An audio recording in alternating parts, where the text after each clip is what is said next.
Hey guys, welcome back to Young Americans Abroad. My name is Austin. And my name is Patrick. And guys, welcome back to our show.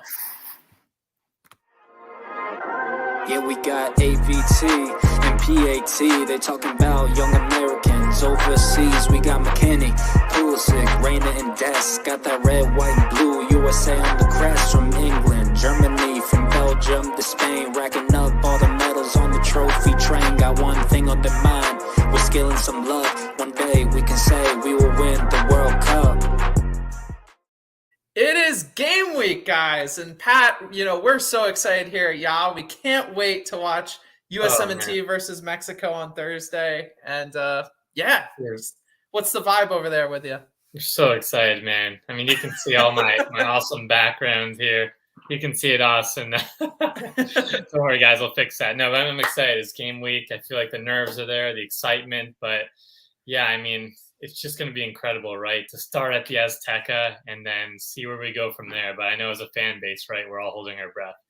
Yeah, I'm just, we've beaten Mexico 3 times in a row now, and that's the first time I think we've ever done that, right? That's kind of the crazy stat. And it's just a lot of pressure going into, an away game now, right, against Mexico, trying to replicate those results with some of our players missing, not in the best form. Yeah, it's just a lot of, cards right now are stacked against us, I feel. So yeah, all like the dramatics. All the dramatics, Austin, right? You have some injuries, right? Even the Mexico side too, but then also some great players in form, which we'll discuss here. So, we'll be covering that too, right? We're going to go live. Of course, we have to for a live stream. That's right. I think at 8:30 Eastern there this Thursday. So more on that, some good giveaways, but we're going to get hyped up, for the fans. So just make sure you join us. Come hang out. Check it out. Yeah, we're going to be doing a giveaway, at multiple points throughout the episode. So you may get to see something, something within some of our videos, be given out during the episode or the live stream. So yeah, definitely swing by, check it out. We're so pumped for that day too. It's just such such an important match for us, right? Finally making another statement against Mexico. A win in that game would be so huge. Winning at Azteca, something we've never done before. We're really pumped about this week and what it holds. But we got to talk about what happened last weekend, Pat. And, it was a pretty, I would say midweek was a lot more interesting than the weekend, right? Not as many narratives, but we did have some things to talk about. We definitely did. And transitioning, before I transition, I would say, I know you said the giveaway, so I'm hoping I can get that Delaware scarf above you.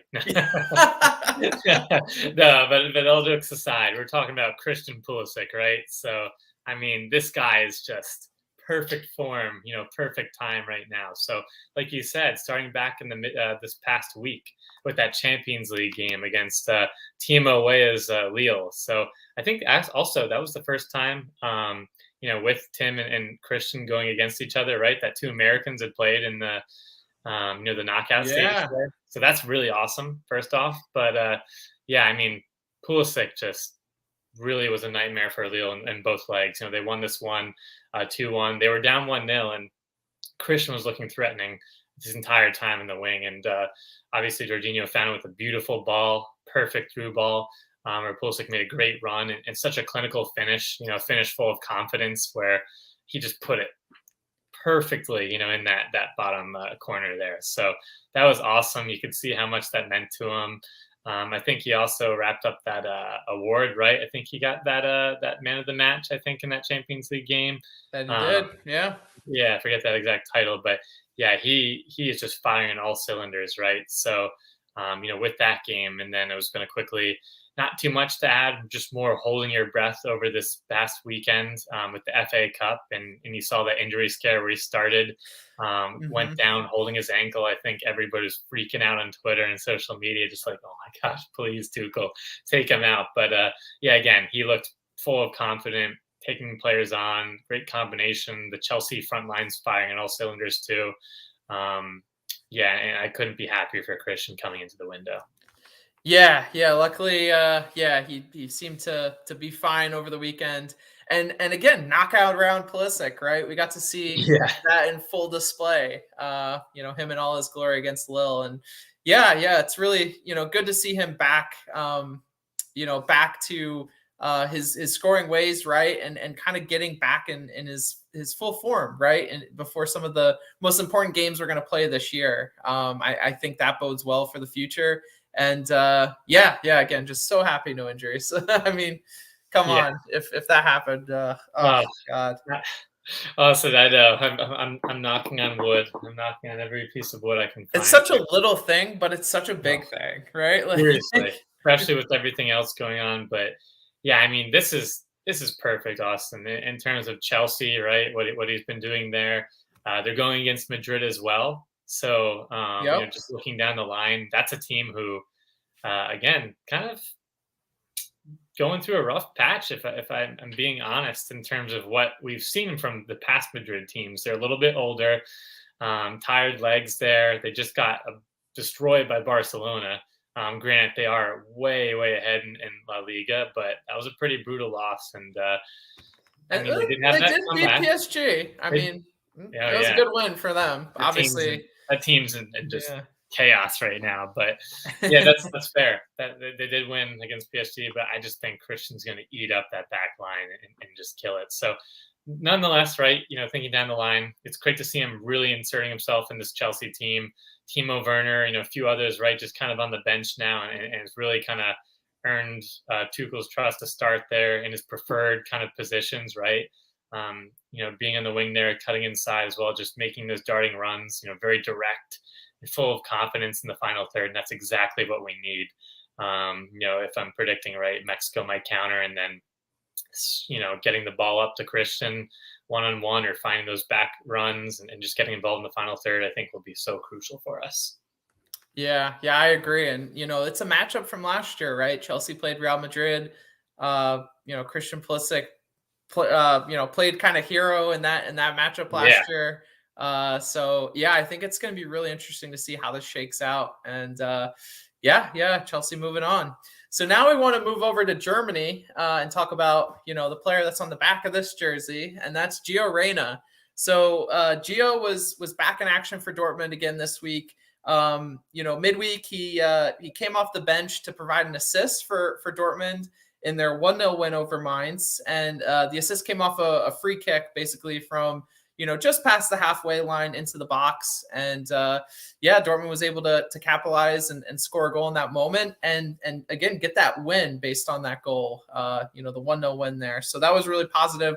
Obviously, this is Gio's first goal contribution since back in, I think it was August at this point, when he was on the field. So good to see him back influencing the game and getting back on the score sheet, in that manner. And then over the weekend, I think this was the really big takeaway from Gio this week. Started and played all 90 minutes for Dortmund, 1-1 draw versus Cologne. I think, again, not a great result for Dortmund. They've kind of been struggling recently, but I thought Gio looked fine in this game. I thought he looked back to his, 100% self.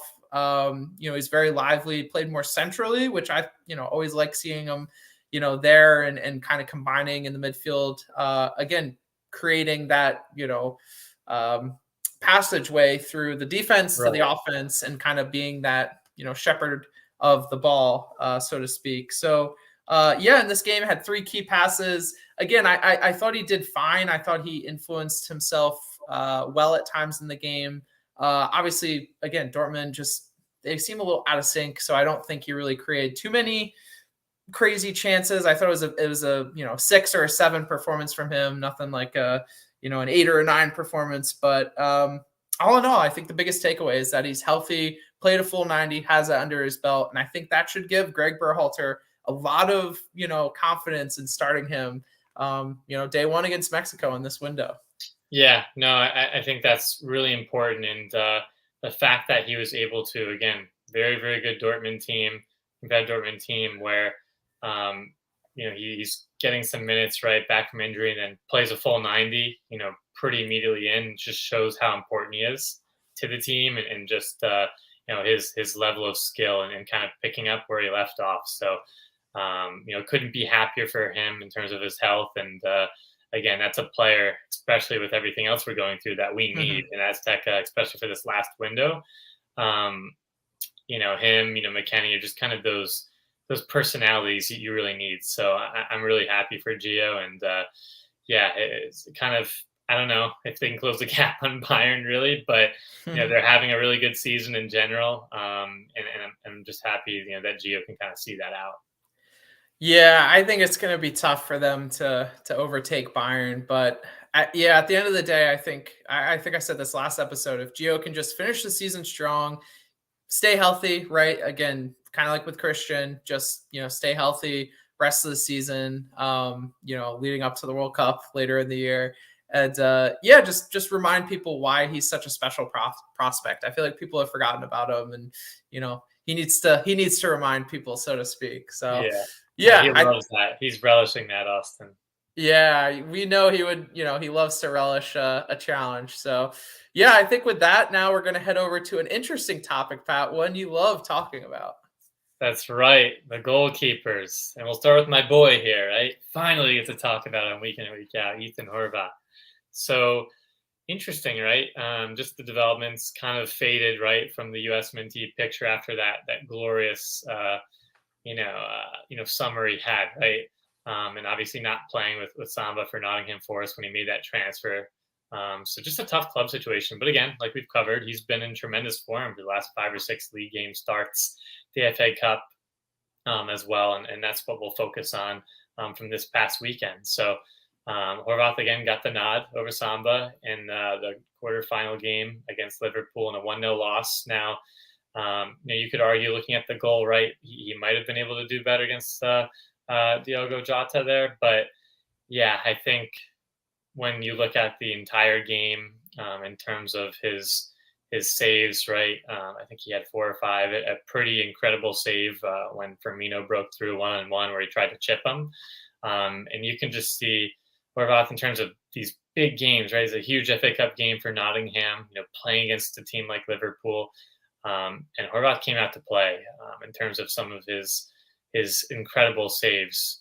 That just seems to be when he's full of confidence that he shows up in these big moments, right, for club and country. We saw that at Bruges too in the past when they've won leagues and even the Champions League group stages there. So, yeah, all that to say, he's been in tremendous form. That puts pressure on Stefan, right, who's kind of returning from injury here. He had, again, another player involved in the FA Cup where City dominated Southampton, I think 4-1. It's great to see him back from injury. And he also had some tremendous saves, but also some nervy moments there, right? Kind of shaking off that rust. Coming out a little bit too early there, having some of those nervy moments, which we've kind of seen in the past. But at the same time, I mean, he's at City for a reason, right? He's an elite keeper. And that just has caused some interesting debate, Austin. For this upcoming window against Mexico, right? We know what Horvath did against Mexico, right, in the past when he came in, but I don't know. There's a lot of confidence. I think just kind of I can't think of the right phrase, right, but that immediate reaction, right, where somebody's doing great things, but you kind of have to look back at the whole picture and be a little bit more. Yes, exactly, exactly. So, what are your thoughts on the goalkeeping situation here? Yeah, I think it's really tough, and honestly, I think if Matt Turner was healthy, I think that would kind of be my guy to go to right now. But yeah, I don't know. I'm still a homer for Zach Steffen, just because I feel like he's got that innate ability, right? Just that special ability to make a crucial save in moments where it matters. I think back to some of the games he's played. For us in the past, I think France a few years ago where he really, came to play and just made some really incredible saves. And I think, Ethan Horvath is capable of some of that. We talked last week about his game versus Italy where he had some incredible saves, but I don't know. I feel like I still want to trust Zach Steffen, but I don't know. It's tough. We talked again last week about how the team rallied around Ethan Horvath when he came in that Nations League final. So maybe we need some of that, that sense of something to play for, right? Like, right. If the players are really motivated to play for Ethan Horvath, then maybe that'll help bring the team together more in these final few games. But it's tough, right? Both goalkeepers have shown to be somewhat inconsistent at times, and Horvath has stepped up in big moments. I think Zach Steffen has also stepped up at times in big moments. So it's really, I feel like, a crapshoot. I think they both provide somewhat similar characteristics. I completely agree. It's tough. they're kind of similar in terms of some of their strengths and some of their faults, to be honest. And it's interesting. But I think I love Horvath. I think I'd love to see him start, in one of these games. But yeah, it's tough, right? Because he hasn't been involved in camp in a while, right? I just want to quickly mention that in a pretty long time. And then Steffen seems to just have, from a Berhalter perspective, right? He's the guy, right? This is the last window. This is crucial. He's been kind of his choice, I guess you could say. Obviously, with Turner, right? You can make the argument. Obviously, he's out injured, and something just has me leaning towards Steffen in terms of what Berhalter is going to pick. But I mean, you could still again make that argument that Horvath has been in tremendous form. Finally overtaken that number one keeper at Nottingham. You saw what he was doing in the FA Cup and in the league games, right? They're very, very close to a promotion playoff spot there, to get in the Premier League. So, yeah, I mean, I guess it's a good problem to have, right? Yeah. Well, I would say, again, I think if Matt Turner was here, then it would be even more of a good problem to have. But, I think Greg's going to have to make a choice, right? And go with someone he believes in. And I think we'll all be kind of curious to see who that player is. And then from there, it's all about the team supporting that goalkeeper, us fans supporting that goalkeeper, no matter what happens. And then, just seeing where the cards lie, how these 3 games play out. I think it's going to be crucial to have a goalkeeper that's confident.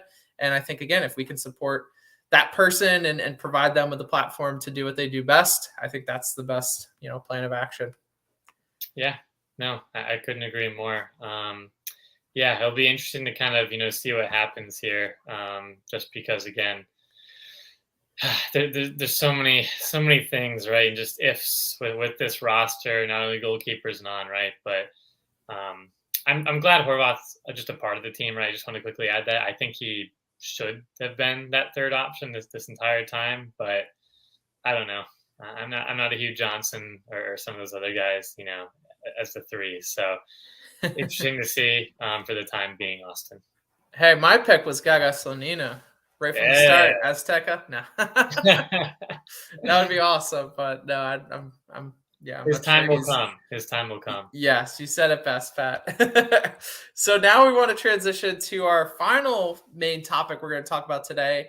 And that's kind of taking a look at Tyler Adams and kind of where he's at right now going into this upcoming camp. So Tyler Adams, obviously, we all kind of know he was injured in that game against Canada, last international window. So picked up, I believe, a hamstring injury in that window, and was out for about 2 weeks or so, but then came back to Leipzig, and really has been in and out of the lineup since. So, in the time since he's come back from his injury, he's only started 2 games. And again, this is over the course of most of February and most of March now.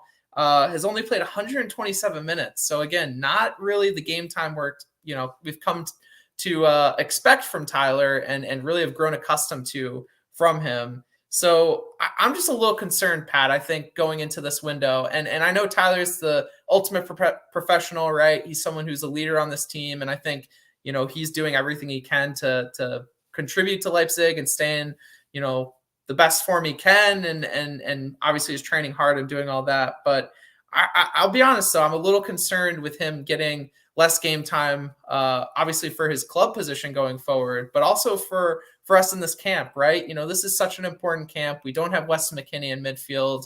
I'm just curious what kind of your thoughts are. Do you think, him not being in the Leipzig lineup as much recently will, provide him fresh legs to help us in all 3 of these games, maybe instead of only 2 of them? Do you think it's going to be something where he comes out and looks a little rusty? Do you think he's going to try and overcompensate for his skill set or for the lack of Weston McKennie there using his skill set? Kind of what are your thoughts based on his current club situation? Yeah, I think first things first. I'm with you. I'm concerned because just with any player, right, and especially the role he plays for the national team and what he'll be asked to do. Obviously, in McKennie's absence, you want somebody playing, week in, week out. If it's even, a few starts here and there, mixing with some substitute appearances. So that's a bit of a concern. You could say, right, to have the healthy legs is important, but I think, you want people, right, like PFOC, in hot form, playing consistently. That's the key, especially translating over to the national team. But again, I think being a little bit more optimistic, I would say that I think there will be a little bit of rust, but I think this is such a huge kind of mental, I think from that mental psychological kind of perspective with this last window and some of these players being younger, right, and just thinking in the back of the minds how much pressure is on this group. I think he, mind over matter, can kind of overcome some of these obstacles. I think he's, again, a player. I'm so glad that he's healthy, leader in and off the pitch, and I think that will be such an important part because, again, things don't go according to plan. A lot of adjustments game. It's a game of kind of ebb and flows in terms of who has the ball, who's kind of having the momentum. And Tyler, again, just kind of being that leader on the pitch is somebody that you want. So a little bit concerned, Austin. I know it's a long-winded answer, but I think in terms of kind of that grit, his mentality, right, I think he'll overcome some of that, especially for the national team. Yeah, and that's the hope, right? Like, we're going to have to rely on him to be the rock in midfield in this camp. And I trust him, right? He's our captain, in my opinion. I know the captain changes from game to game, but if we had to look at one leader on this team, I really think Tyler Adams could be that leader that everyone looks to. So, yeah, I think just the fact that he's not in the best form of his life and not getting the playing time he's accustomed to, I think that's going to serve as motivation for him to prove to people that he is as good as advertised. He's going to come out in these games and show that he's a leader and one of the best players on the field. That's kind of my hope for him, and I think you're going to see that. I really do. I feel again just confident in this team, and I think the way we've gone about things, how far we've come, the journey we've made over this past year, I think is really just going to kind of, matriculate down to this last window and all that pressure that I feel like the team is facing right now, all the pressure that we as fans, right, for our team, watching our team trying to qualify for the World Cup, get back to where we, once were and even reach new heights, right? I think, I think all of that is going to lead up to a really special moment in this window. And I think Tyler's going to be a big part of it, to be honest. Yeah, I couldn't agree more, right? And again, just what he offers, to this group and McKennie, just a huge loss. We keep reiterating that point, right? But he's such a driving force there. And I'm just thinking, looking ahead, right? Mexico's going to come out with guns blazing against the Azteca, right? And Adams can kind of, again, almost kind of comes off to me as like, in terms of his mentality, his leadership, kind of like a true veteran, kind of, in that prime, right? Late 20s, early 30s type of, mentality and mindset. Like he's done this a few times and calming some of those guys down, you're getting the back line in order, tidying things up, kind of encouraging, right? Younger Musa. This is, again, his kind of first, last qualifying window, right? With this pressure. And this is, he's a great player, but I think Adams is somebody that's so important to kind of keep those guys grounded, keep them focused, spirits up. So, yeah, again, I don't want to drag too much on that, but I think, a few errant passes here and there, really in terms of you're looking at the cost benefit thing, I think that, it's way higher than, maybe having a few rusty moments here early on. Yeah. And I think, talking about Tyler and him coming into camp, I think is a good transition to our last point here today. We want to spend some time talking about, our roster, taking a look at what this upcoming, World Cup qualifying window means to us and our team and kind of where we sit going into the window. So I guess we want to start off first with kind of the roster, right, Pat, and talk about some players who are on the roster, some players who are off the roster. I want to start off with the one player that we've all been talking about not being on this roster, and that's John Brooks. So again, it seems like Greg Berhalter and John Brooks really aren't seeing eye to eye. I know John Brooks had this really impassioned statement that he came out with, I think through Derek Ray, the commentator for the Bundesliga, basically saying he vows to do what it takes to get him back into playing for the national team. I really like that. I thought it was a great statement from him. Again, a good sign of intent from him, right? I feel like some of these players in the past who, have come in as dual nationals. I feel like, this isn't a very controversial statement. I think Fabian Johnson is the key player I think of in my mind. It's, at times they get left off these rosters and we're left thinking, is it because they're not fully committed to the team? That's kind of the narrative that's been set in the past. But you don't really get to hear from them, right? And again, I think it's up to the player to really call out why, they feel they're not being called up and again, kind of vow to be back in that lineup if it's really, truly important to them. And I think with John, that, that's what I was waiting to see. What was his response going to be to Greg not calling him up? And I think this response is perfect. I really don't think it's right to not have him on this roster because I think he is a really talented defender. I think he's someone who can help us, especially in one of the most important windows of our life. And to see him reaffirm his commitment to this team, I thought was a really big step to go forward. And again, I hope Greg Berhalter kind of changes his opinion on him. I personally think he will, but I think John Brooks has handled this in a really great way, I think, to set us up for him being back in the team in the future. I'm excited about it. Couldn't have handled it any better. And that was very classy, very professional that he put out. And I again, you kind of have to speculate a little bit what happened there, right? Was it kind of the effort where things said, there's a lot of just kind of rumors out there flying around, thrown around. But again, even Berhalter said, nothing's completely shut, right? The door isn't completely closed there. Mm-hmm. And again, I think Brooks, is doing as much as he can, right? Getting back into form, improving his club situation there, as well as, just putting out that quote, right? Or that release, the press statement there. So it's just, crushing, right, for him not to be involved here. I think, with some of these other surprise, right? EPB, right? The player we talked on the show, and just a few others, right? That are we've always been hot on him. We've never wavered once. No slight to him, right? But maybe if, I don't know. I'm just kind of curious to think of it as a slant from maybe Brooks didn't want to be a third or fourth string, right? Maybe that was something. It's either a starter or not. I heard that has been thrown around. I don't know if I entirely believe that, but that's an interesting slant. So I don't know. The whole situation's still odd to me, but he's saying all the right things, right? So we don't really know what's going on behind closed doors. Yeah, and I think that's the most important thing. He's handled it in a great way, and it's going to be up to some other players on this team to really fill in that gap or just step up. I don't think it's even filling in a gap. It's stepping up in the time of need. They're the ones that have been called up, so now it's their responsibility to finish this job, right, and help us qualify for the World Cup. The first World Cup since 2014. So just to look at the roster a little bit more, Pat, I know you brought up EPB, which is another, I would say, surprising addition, but definitely an addition that I don't think we were expecting, right? It was, he's playing very well right now for Troy, a team in the top tier league, right? Let's call it what it is. But still coming in final window. I think this is his first call up in what, close to 2 years, I want to say. It's been a while. It's been a while. And it seemed kind of like a change from like Mark McKenzie, right? Who isn't getting game time right now in Belgium, right? And so maybe that's just a flip there.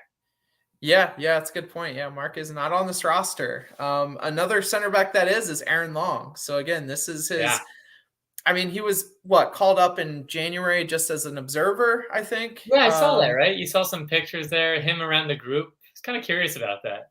Yeah, and I like Aaron Long. And obviously, he's been out for close to a year now. So, as much as I like him, I'm still a little timid that we're throwing him back in the fire right away. And, we'll see what happens. Again, I really like him as a player. I like him as, a personality within the team. I think he just has a really good disposition about him.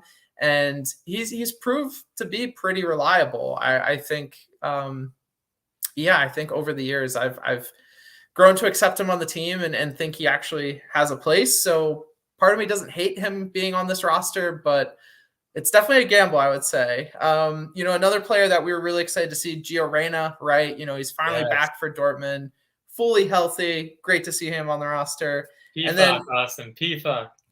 Yeah, I'll let you take PFOC. Let's go. No, sorry, I got ahead of myself. I'm excited, but yeah, I mean, I think everybody would have been up in arms from a fan base here at the USMNT if he wasn't on this roster. So we would have been up in arms. That's for sure. We would have been up in arms. We've been campaigning for this man for well over 2 months. Seriously, I guess Greg tuned into a few of our episodes and just knew right away he had to call him up. We have a direct line, Pat. I have his number on my phone. I've been just texting him PFOC once a day for the past 2 months. No, but PFOC is awesome. We can talk maybe a little bit later about who we think will start at striker for us. I think it's really a crapshoot at this point. That's maybe another great segue. I can't say I was shocked to see, because I think that's a little harsh. But I'm happy to see, and I'm also a little surprised to see Ricardo Pepe called up. I think Ricardo Pepe has all the skill in the world, right? I'm not here to argue against that, but just based on his form, based on the game time he's getting, kind of where he's at in his club career, which has really taken a unfortunate kind of downward spiral. There's some other names out there that we were, looking at to have maybe called up into this team, right? Josh Sargent's been playing a little bit better recently. Maybe we want to get a player that's more of a workman up top who can kind of, help provide some more defensive coverage in some of these games. I thought maybe he could be a fit, but I like Greg Berhalter going with Ricardo Pepe. I think in these games, these big games, right, where you need your best players on the field, Ricardo Pepe, based on talent, is one of the best strikers we have, if not the best striker. And again, he's not in the best form, but again, I truly believe having the best players on the field is the way to go. Yeah, I couldn't agree more, and quickly on that too. And sometimes you've seen it, right, with some of our players in the USMNT that just come in, it's get their minds off of things, right, and just kind of just really perform at a high level for the national team and get that confidence back, which would carry over to club for him. So you never really know. I think he's so much talent, and again, this Mexico game and kind of the storyline with everything lining up, this could be a perfect way for him to take the reins back and say, hey, don't forget about me. I think that would be a dream scenario. Yeah, that would honestly be, best case scenario. And I have every, belief in him. I think he's going to do big things for us. He's just in a little bit of a unfortunate season right now, but I think things will change for him. Do you have any other players you want to highlight real quick, Pat, from this roster that you were kind of surprised about? Yeah, I think just one that caught my eye. I can't even talk. Caught my eye was James Sands. It's just unique. I'm not sure in terms of the unique skill set he offers, right? Just kind of finding his place in Rangers. He really hasn't had as much game time. I don't know if he's going to be slotted back into a center back kind of 6 hybrid, right? You've seen that kind of unique formation change with Berhalter. So definitely sees a lot of upside, the versatility that he has as a player. So that's interesting. I just didn't see that coming, to be honest. Yeah, and it's really curious to see what formation we play now, right? Are we going to go with 3 at the back, 5 at the back for Mexico? Are we going to stick with our 4-3-3? I think that player, just having James Sands on the roster might give Greg Berhalter some flexibility in how he wants to play. It'll be curious to see. So now do we want to shift over to some scenarios and just take a look at kind of what we need to do in this window to put us in position to qualify? I know you did some research, Pat. Yeah, just trying to put it all together, right? And then again, things could change at the drop of a dime, but just to kind of summarize, right, high level. So let's just say we're coming out, right? It's a little bit, we're excited, we're full of confidence. We break that record, right, that we haven't won at the Azteca. We come out with a huge win, right? That would be amazing, best case scenario. And if I think Panama loses against Honduras, but Panama's at home, so that's very unlikely against the Honduras team that's bottom, nothing to play for. And Canada has to just win or tie against Costa Rica, which that's most likely going to happen, right? It would send us through. That'd be enough. But that's all fine and dandy. But nothing goes according to plan, right, Austin? So most likely, even with a draw or loss there, right? The best scenario is obviously that game against Panama, right? The second game at home. If we win that, get a point, right, in Mexico or against Costa Rica away, at least 4 should be enough. We should be fine as long as Costa Rica doesn't win all 3. Obviously Panama's right there, behind us in spots, but that should be enough at least to get us to that worst case, right? If Costa Rica does well, to that was that the intercontinental playoff, right, against the Oceania region. Don't want to be part of that. Don't want to be part of that at all, right? But again, most likely 4 or 5 points should be fine. And again, that's. I'm being very careful with everything because what was the probability of us in right with that Cuba situation? I want to say it was 85%. If I had to, it was remember. Something unbelievable, right? But just everything aligned perfectly for a huge meltdown. So I don't want to get too confident of ourselves. We're in a pretty good spot for the window. It's the ball's in our court, right? If we get a draw against Mexico, that would be amazing, right? But all things are really banking on us winning that home game because Costa Rica, again, is a place where we haven't won away in qualifiers. Yeah. That's a big stat, right? Like we can't underscore that enough, right? Costa Rica, and Mexico, not won in Costa Rica. 2 places. Sorry to interrupt you. 2 of the 3 places away, we've never won. Yeah, that's scary, man. Like I heard that, I think in December, I want to say someone tweeted that out. And ever since then, I've been like, this last window is going to be very tough for us. Like we cannot take this window for granted. We cannot take the fact that we're in a good position right now for granted, because this is going to be the toughest window we have, right? And we need points. We're not safe by any means. Obviously, it sounds like we're safe, right, from not qualifying at all. It's going to be probably, automatic qualification or playoff qualification, right. Which again, playoff qualification, we want no part of. So yeah, it's going to be a tough window, but I did want to pivot to one thing real quick, Pat, and I'm losing my train of thought. I guess how do you think we should approach the window? Do you think we should take a draw in Mexico? Should we play for a draw in Mexico? Should we go and play for a win? Kind of how would you approach this window? I think I don't really like the kind of taking that loss or maybe draw best scenario and then just hoping for that. Okay, we'll guarantee the win at Panama. I think that's a bunch of BS, to be honest and blunt. I think we got to come out.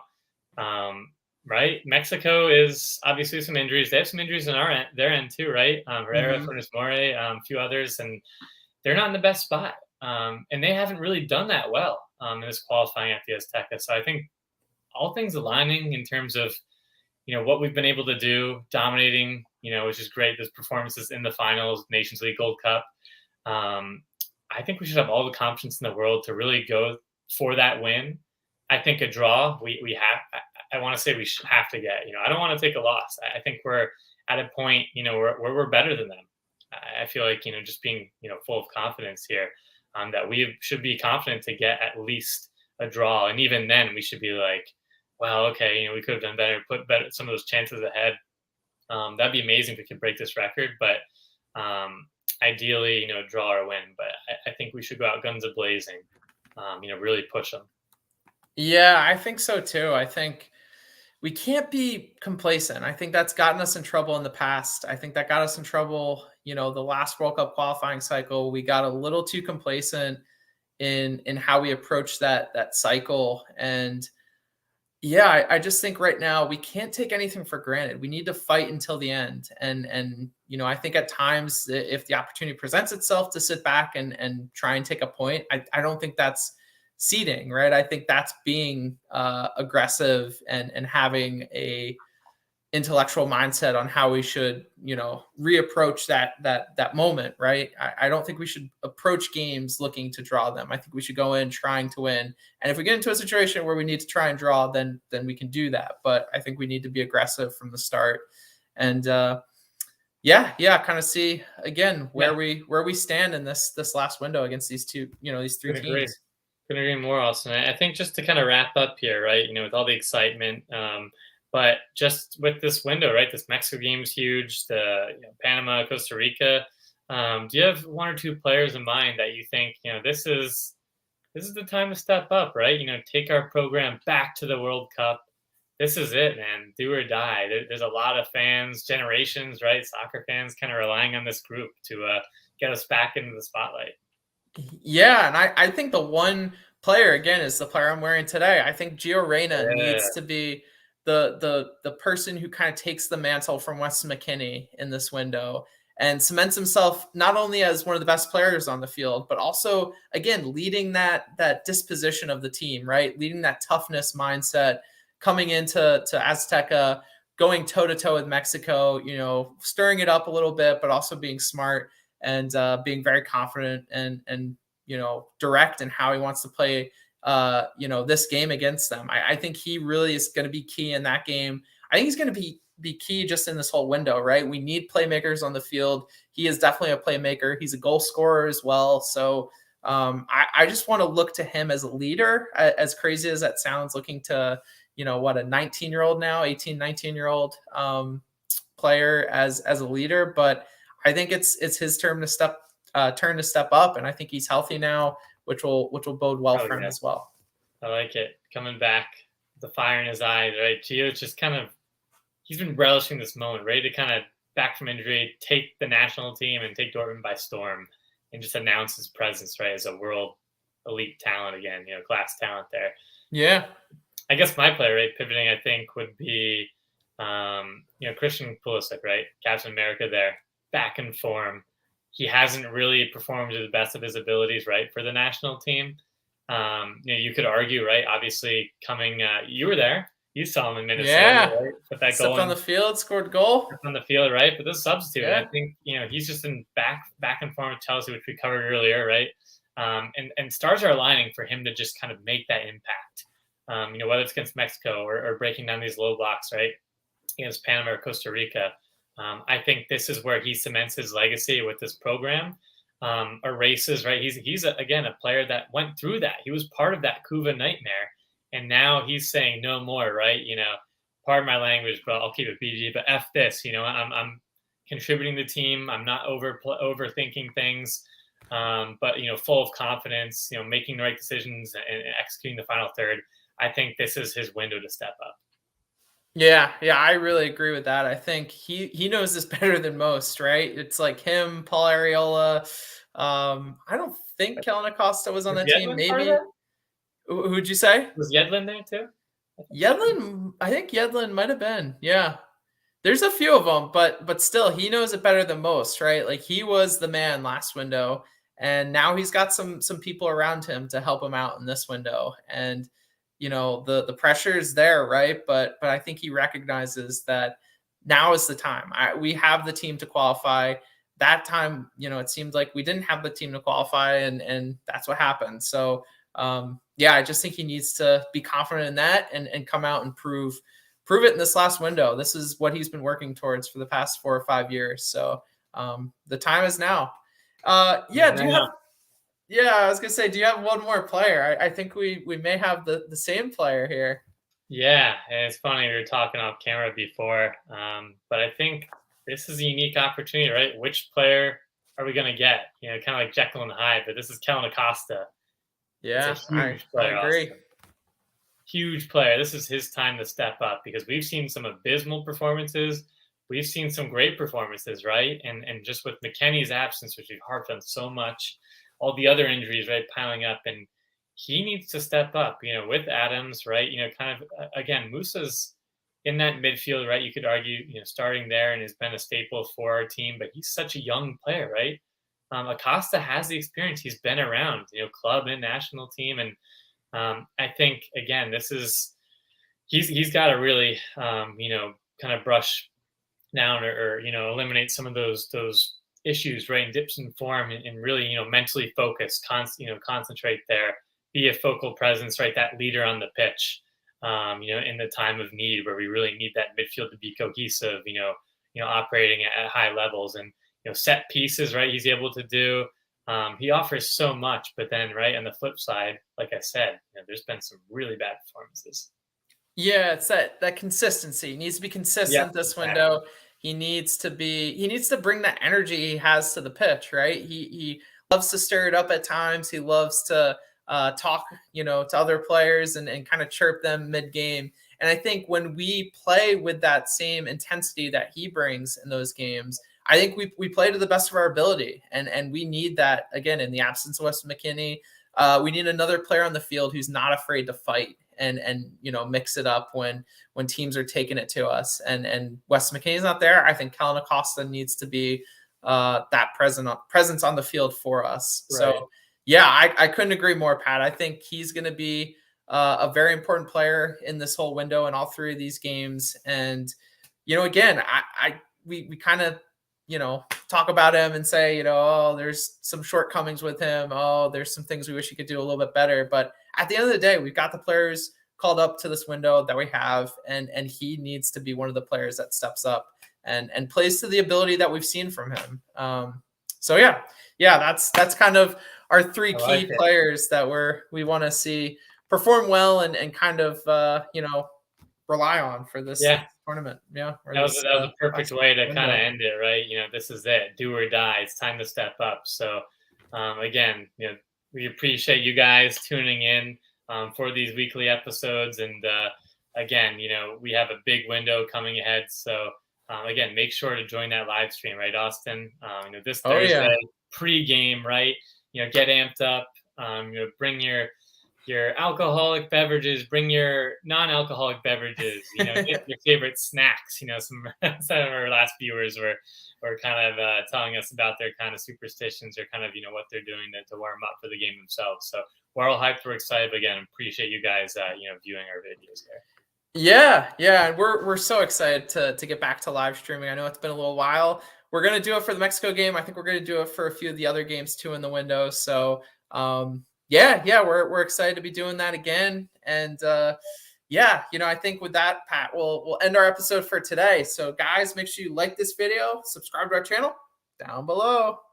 Yeah, that's right. And don't forget social media, Instagram, Twitter. I always say this spiel, but check out the content there, guys. We're posting back there regularly. We're getting hyped, right? Because that qualifying, this is it. Again, do or die. That's right. And we have our merch store. Check out the link in our bio. We will be dropping a shirt if we beat Mexico. So be on the lookout. Ooh. And we think people will enjoy it. We'll see. If not, then if we don't win, then we won't see it. But if people don't like it, then hey, we like it. We think it'll be cool. So I'm wearing it anyway, Austin. I'm wearing it anyway. That's right. But again, podcast format too, right? Spotify, Google. All those different platforms there. So, make sure you tune in there too. But Austin, this is, I'm excited, right? Filming this episode. We got our boys already, off from their clubs, with the national team camp training there, getting ready, right? There's been some injuries swirling around. There's been some players in form coming in we just covered. So, this is like a perfect storm, all the buildup, right, to a USA-Mexico, a crucial qualifier here. That's right, because one day we will again qualify for the World Cup, and then after that, win the World Cup.